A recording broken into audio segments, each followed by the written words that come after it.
Hallelujah. സർവശക്തനായ ദൈവപിതാവിൻ്റെ നാമം വാഴ്ത്തപ്പെടട്ടെ. നമ്മുടെ പ്രാർത്ഥനകൾക്ക് ഉത്തരം തരുന്ന ദൈവം. 115 സങ്കീർത്തനം പറയുന്നത്, നമ്മുടെ ദൈവമോ സ്വർഗത്തിൽ വസിക്കുന്നു, തനിക്കിഷ്ടമുള്ളതൊക്കെയും ചെയ്യുന്നു എന്നാണ്. നമ്മുടെ ക്രിസ്തീയ സഹോദരങ്ങളുടെ ശ്രദ്ധയ്ക്ക് ഞാനൊരു കാര്യം പറയട്ടെ.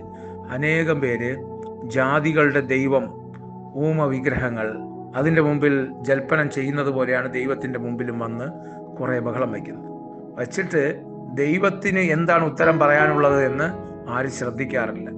ഹൃദയശുദ്ധിയോടുകൂടെ ദൈവത്തിൻ്റെ മുമ്പിൽ നമ്മൾ പ്രാർത്ഥിക്കുമ്പോൾ ദൈവം ദർശനങ്ങളിലൂടെ, സ്വപ്നങ്ങളിലൂടെ, പ്രവചന ദൂതുകളിലൂടെ നമ്മളോട് എന്താണ് പറയുന്നതെന്ന് മനസ്സിലാക്കണം. ഓരോ വിഷയവും ദൈവത്തിൻ്റെ കൈകളിൽ കൊടുത്തിട്ട് ദൈവം അതിനെക്കുറിച്ച് എന്താണ് പറയുന്നതെന്ന് മനസ്സിലാക്കിയിട്ട് നമ്മൾ ക്രമീകരണങ്ങൾ നടത്തണം. എങ്കിലേ നമുക്ക് ജീവിതത്തിൽ വ്യത്യാസം ഉണ്ടാവുകയുള്ളൂ. ദൈവം നമ്മളെ അനുഗ്രഹിക്കട്ടെ.